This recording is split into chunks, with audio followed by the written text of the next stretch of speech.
من به شخص بزرگترین ضربه زندگیمو دقیقاً توی همین نقطه خوردم، ضربه‌ای که هرگز جبران نشد. سلام، امیدوارم که حال دلتون واقعی خوب باشه. چیزی که امروز میخوام بگم اینه که گفتن جزئیات و ریز دیتیل زندگی به یه سری از آدمایی که باشون احساس صمیمیت و راحتی میکنی، یه سری از آدمایی که اونها رو دوست خودت میدونی، اصلا کار عاقلانه نیست.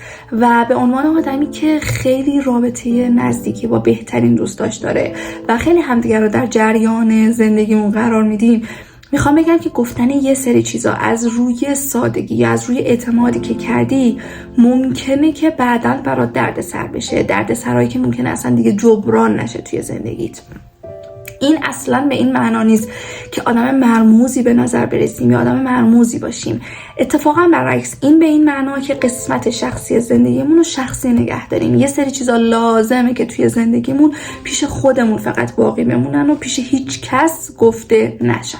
طبق تجربه شخصیم یه سری چیزا وجود داره که با دیگران نباید در موردش صحبت کنی، اما قبل از همه اینا اگر چنین محتوایی رو میپسندی سابسکرایب یادت نره، چون این به ادامه مسیر من خیلی کمک میکنه. مرسی. مورد اولی که نباید با دیگران در موردش صحبت کنی اینه که چطور داری اوضاع زندگی تو جمع جور میکنی. ببین، علت اول اینه که ممکنه قضاوت بشی. یعنی چی؟ یعنی ممکنه آدما یه نظری بهت بدن، یه انتقادی ازت بکنن که اون نظر و اون انتقاد انگیزت رو کم کنه برای ادامه مسیر. برای همین خیلی موقع پیش میاد که ما بعد از اینکه از این نظر میپرسیم یا یه مسئله رو باهاش مطرح میکنیم، اصلا دیگه انگیزه برام وجود نداره که بخوایم اون مسیر رو ادامه بدیم. برای همین خیلی موقع پیش میاد که ما یه کاری رو نصف و نیمه رها میکنیم.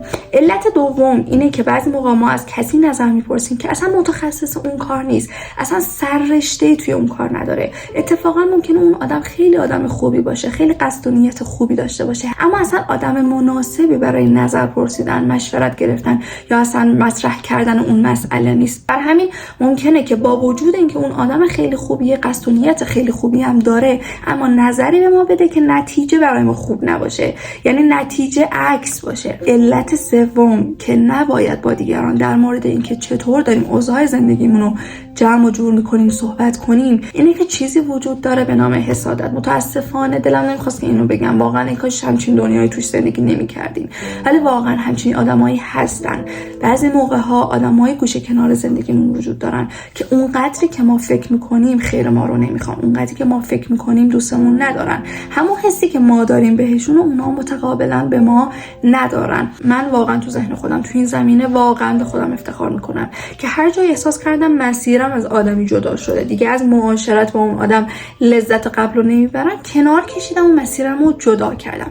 اما خیلی از آدما زمانی که دیگه با همون حال نمیکنن، دیگه از معاشرت با همون لذت نمیبرن، کیف نمیکنن، به جای اینکه کنار بکشن، مسیر خودشون رو جدا کنن، تازه توی زندگیمون میمونن، گوشه کنار زندگیمون باقی میمونن، نقاب دوستی میزنن و منتظر زمین خوردنمونن. یعنی روز عیدشون روزیه که ما زمین خورده باشیم. و گفتن دیتیل زندگیمون، اینکه چطور داریم زندگیمون رو جمع و جور میکنیم، برنامه‌مون واسه زندگیمون چیه، به این آدما مثل اینه که خودمون دستی دستی زهر بخوریم. دقیقاً کاری که داریم به خودمون میکنیم. ببین، منظور من این نیست که اصلا مرموز به نظر برسیم. مثلا چی؟ مثلا دوستت بهت زنگ زده میگه کجایی، داری چیکار میکنی، اینا. مثلا تو داری میری باشگاه، لازم نیست مثلا یه جوری بحثو بپیچونی و نگی که دارم میرم باشگاه. این اصلا مسئله مهم نیست، قشنگ میگی دارم میرم باشگاه. اما مثلا الان پروسه مهاجرت تو استارت زدی یا قصد مهاجرت به کشوری رو داری، یا مثلا رابطت داره خوب پیش نمیره، ممکنه که رابطت رو تموم کنی، لازم نیست در مورد اینا اصلا با کسی صحبت کنی. علاوه بر این چیزی که باید بدونی اینه که اصلا منظور من این نیست که به آدما سوء ظن داشته باشی، توهم توطئه داشته باشی، به آدمای دور و برت بدبین بشی. اتفاقا برعکس، من میگم قسمت شخصی زندگی تو شخصی باقی نگه دار. لازم نیست قسمت شخصی زندگی تو پابلیک کنی، عمومی کنی، بنر بزنی، همه جا تعریفش کنی. اتفاقا برعکس، من دارم میگم ما از ته قلب آدما خبر نداریم، از نیت واقعی یا قلبی آدما خبر نداریم. پس عاقلانه این نیست که بخوایم به همه یه اندازه اعتماد کنیم. کار درست اینه که ما سطح ریسک رو بیاریم پایین و جزئیات زندگیمون رو فقط و فقط با آدمای امن زندگیمون، آدمایی که مطمئنیم آرزوی پیشرفتمون رو دارن، آدمایی که مطمئنیم وقتی که خوشحال بشیم، وقتی که به موفقیتی برسیم، اولین کسی که اون موفقیت رو جشن میگیره و خوشحال میشه با اونا باید در میون بذاریم. ببین اینجا در واقع تو با شخصی نگه داشتن قسمت پرایوت و شخصی زندگیت داری از خودت محافظت میکنی در برابر یه سری از آدمایی که نیت قلبی خوبی در مورد تو ندارن و تو اینجوری داری از یه سری اتفاقات بد احتمالی جلوگیری میکنی. مورد بعدی اینه که هیچ وقت در مورد وضعیت مالیتون با هیچ کس صحبت نکنید.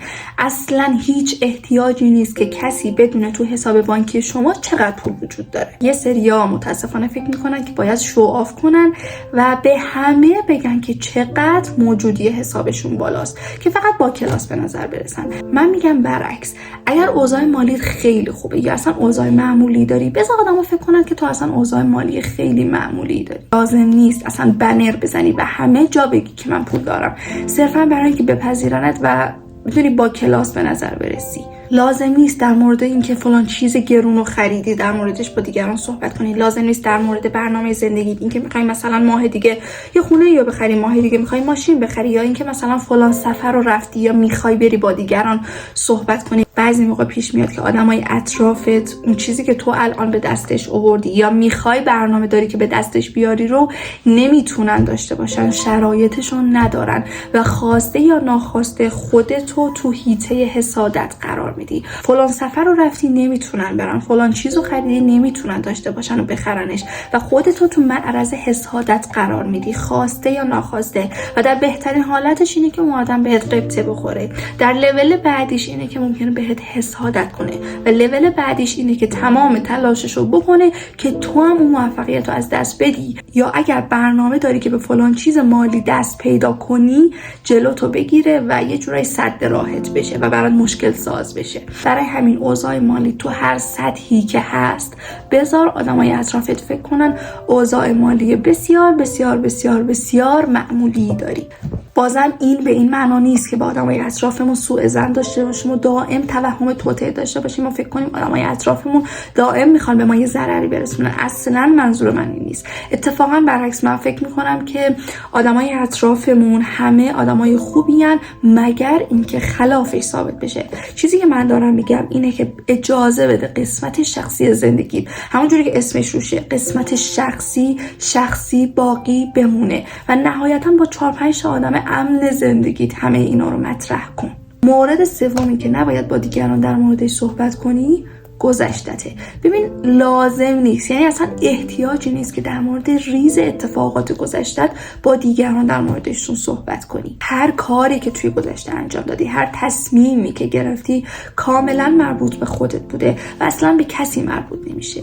اینجا از نظر شخصی من البته یه استثناء وجود داره. زمانی که میخوای وارد رابطه بشی، با یه آدم جدید داری آشنا میشی یا اصلا میخوای ازدواج کنی، اتفاقا که برعکس، اتفاقا ریز بری ثانیه به ثانیه گذشتت اتفاقا از نظر من به اون آدم مربوط میشه. چرا؟ چون اون آدم حق داره که بدونه با چه آدمی داره وارد یه زندگی مشترک میشه. اون آدم حق داره که بدونه چه آدمی رو برای زندگیش انتخاب کرده و متقابلا تو این حقو داری که ریز بریز گذشته اون آدمو بدونی. چرا؟ چون آدما حق دارن که بعداً توی زندگی وقتی که با یه آدمی وارد زندگی مشترک شدن سورپرایز نشن از یه سری کارهایی که شاید اون آدم توی گذشته انجام داده. اتفاقا اینجا نگفتن جزئیات و گذشته باعث میشه که بعدها ممکنه باعث یه سری مشکلات خیلی خیلی بزرگ و جبران ناپذیری بشه.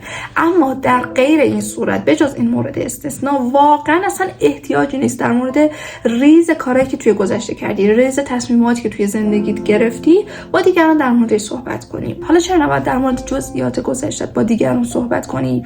جدا از اینکه حالا ممکنه قضاوت بشی یا دیگران به هر نظری بدن که دوستش نداشته باشی، تو الان ممکنه ریز تصمیماتی که توی گذشته گرفتی رو برای آدم امن زندگیت، آدمی که الان خیلی باهاش احساس صمیمیت می‌کنی، تعریف کنی. و واقعیت اینه که اون آدم به هیچ تعهدی نداده که آدم امن زندگیت باقی بمونه. خیلی موقع پیش میاد که روزگار طوری عوض میشه که اون آدم امن زندگیت حالا تبدیل به آدم ناامن زندگیت میشه و اینکه تو تمام زندگیتو با جزئیات برای اون آدم تعریف کردی و در جریانش گذاشتی، منتهی میشه به اینکه تو اول آخر ضرر میکنی. جزئیات گذشته تو و هر تصمیمی که گرفتی به هیچ کس مربوط نمیشه. به جز اون مورد استثنایی که گفتم که البته این کاملا سلیقه‌ای شخصی، میتونه یه نفر معتقد باشه که نه حتی تو مورد استثنا هم گذشته جاش تو گذشته است، برای من نه مهمه و نه میخوام بدونم و نه لازمه آدمی در مورد گذشته من بدونه. آدما میتونن نظرشون متفاوت باشه، اما نظر شخصی من اینه که گذشته شما قطعاً که باید بازگو بشه برای طرف مقابل و گذشته اون آدم هم قطعاً باید برای شما بازگو بشه، چون اینجوری احتمال هر سورپرایزی و بعدم توی زندگی ازش جلوگیری میکنه. مورد بعدی که نباید با دیگران در موردش صحبت کنی آینده است. ببین لازم نیست یه بلنگو دستت بگیری و همه جا اعلام کنی که من میخوام سال دیگه مهاجرت کنم، من میخوام یه کسب و کار جدید را بندازم، من میخوام یه شغل جدیدی شروع کنم. چرا؟ چون تو اصلا از آینده خبر نداری. اومدیم و وسط راه از این کار منصرف شدی، اومدیم و اصلا این کار نتیجه نداد، شکست خورد، مثلا اومدیم و ویزات نیومد، مهاجرتت کنسل شد، اومدیم و اون کاری که می‌خواستی شروعش کنی، اون بیزنسی که می‌خواستی شروع کنی ضررده بود، اصلا نشد که انجامش بدی. اتفاقی اینجا میفته اگر پرایوت نگهش داشته باشی، یعنی اگر شخصی نگهش داشته باشی، عمومیش نکرده باشی، تمامش میره. اما اگر عمومیش کرده باشی قبل از اینکه نتیجه پیدا کنه، قبل از اینکه اون کار نتیجه بده و جواب بده، آدما وقتی تو رو میبینن اینجوریان که فلان چی شد، خواستی مهاجرت کنی نشد، ای بابا، می‌خواستی فلان کارو شروع کنی ضرر داد، ای بابا، می‌خواستی فلان شغل شروع کنی نکردی، ای بابا، پس تو چرا انقدر سوس عنصری، تو چرا انقدر مثلا متزلزلی، کلی باید این وسط جواب پس بدی. همینه که میگم تا زمانی که نتیجه کاری رو ندیدی، تا زمانی که کاری قطعی نشده، لطفاً و خواهشاً یه لطفی به خودت بکن، یه لطفی به تمام زحمتایی که تا الان کشیدی بکن و سایلنت باقی بمون، عمومیش نکن. تا زمانی که مهر ویزا توی پاسپورتت نخورده، تا زمانی که به سود توی اون کاری که میخواستی شروعش کنی نرسیدی، تا زمانی که رابطت به یه نقطه خوب و امنی نرسیده، لطفاً و خواهشاً شخصی نگهش دار و جایی در موردش صحبت نکن. ببین اصلا چه راه دور بریم. من الان 2 مدل آدمو دارم توی زندگیم به صورت زنده لایف جلوم میبینم. مدل اول آدمیه که اتفاقات زندگیشو، برنامه‌هایی که برای آیندهش داره، همیشه مدلش این بوده که شخصی باقی نگه می‌داشت تا زمانی که نتیجه ظاهر بشه، تا زمانی که یه کوچکترین اثری از نتیجه ببینه هیچ جا در موردش صحبت نمی‌کرد. و الان وقتی که آدم زندگیشو می‌بینه که این آدم به هر آنچه که توی زندگیش می‌خواسته برسه رسیده و الان حداقل از همسنای خودش 30-40 سال جلوتره. مدل دومی که من الان جلوی رومه و دارم می‌بینم، آدمی که کوچکترین برنامه‌ای که به ذهنش میرسه، کوچکترین ایده‌ای که به ذهنش میرسه، سریع بنر دستش میگیره و همه جا اینو اعلام میکنه. کوچکترین تصمیمی که میگیره از آدمای امن زندگیش بگیر تا سوپرمارکت سر کوچه، کامل اینو همه اطلاع پیدا میکنن. و وقتی که آدم از دور از بالا به زندگی آدم نگاه میکنی، میبینه که اون آدم به هیچ کدوم از هدفهایی که داشته، به هیچ کدوم از برنامه‌هایی که هر سری میچیده حتی نزدیک هم نشده. یعنی هیچ کدوم از برنامه‌هاش حتی نزدیک به نتیجه هم نشدن. مسئله بعدی که نباید با دیگران در موردش صحبت کنی، شکستای زندگیته. ببین انسان ذاتاً تمایل داره که شکستای زندگیشو توی ذهنش بزرگتر کنه.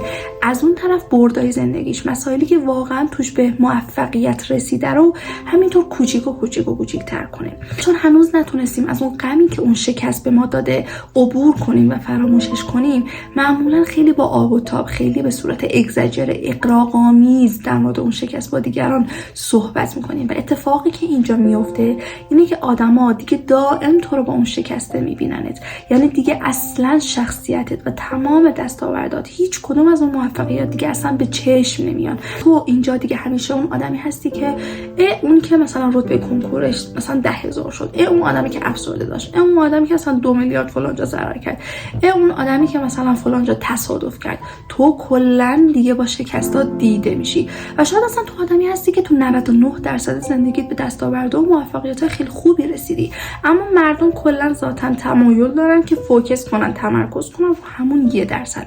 خودت نشستی مسائلی رو براشون تعریف کردی که اصلا لازم نبود دیگران در موردت بدونن. و زمانی که میشین در مورد شکستات با دیگران صحبت میکنی، در واقع باید خودت آماده کنی که انواع قضاوت‌ها و انواع انتقادها و نظرهای منفی رو بشنوی. مورد آخری که نباید با دیگران در موردش صحبت کنی اینه که نباید بگی دنبال چی هستی. نباید بگی که من مثلا اینو میخوام، به خصوص زمانی که با آدم جدید داره آشنا میشی و دیت میکنی، یا حتی وقتی که یه دوست جدیدی وارد زندگیت شده. علتش چیه؟ چون بعضی از آدما علی رغم اینکه اون رفتار و ویژگی که تو تعیین کردی رو ندارن، اما ماسک میذارن، تظاهر میکنن و دقیقاً اونجوری که تو تعیین کردی رفتار میکنن و اینجوری میشه که به سرعت میتونن تاییدیه شما رو بگیرن. اما واقعیت اینه که ماه پشت ابر نمیمونه، تا یه جایی آدم میتونه نقش بازی کنه و در نهایت یهو به خودت میای میبینی آدمی رو وارد زندگیت کردی که هیچ کدوم از اون رفتار و ویژگی‌هایی که برات مهم بوده رو اصلا نداشته و همه چیز تا الان تا اینجای ماجرا غیر واقعی بوده. کاری که تا اینجا باید انجامش بدی اینه که در جواب این که خب چه ویژگی و چه رفتاری برات مهمه، اینه که بگی من هیچ ویژگی خاصی توی ذهنم نیست. من در نهایت خودم به مرور زمان متوجه میشم که آیا تو آدم مناسبی برای من هستی یا نه. اینجا اتفاقی که میفته اینه که تو اینجا فرصت اینو داری که شخصیت واقعی اون آدمو ببینی، رفتار واقعی اون آدمو بسنجی. هر حرفی که میزنه اینجا واقعیه، هر رفتاری که اینجا اون آدم داره کاملا واقعیه. چرا؟ چون این آدم هیچ نقشه راهی نداره که بخواد از روش نقش بازی کنه. قبل از اینکه ویدیو تموم بشه میخوام بگم که آدمای امن زندگی تو شناسایی کن. آدمای امن زندگیت آدمایی که از خوشحالی تو خوشحال میشن، از ناراحتی تو ناراحت میشن، آدمایی که تو اولویتشونه، آدمایی که تو هر مسیری که هستی سعی میکنن کنارت باشن، ساپورتت کنن، از هیچ کمکی دریغ نمیکنن، اولین نفرین که موفقیت رو تو جشن میگیرن. با همه اینا امیدوارم که این ویدیو برات کمک کننده بوده باشه. پس تا ویدیوی بعدی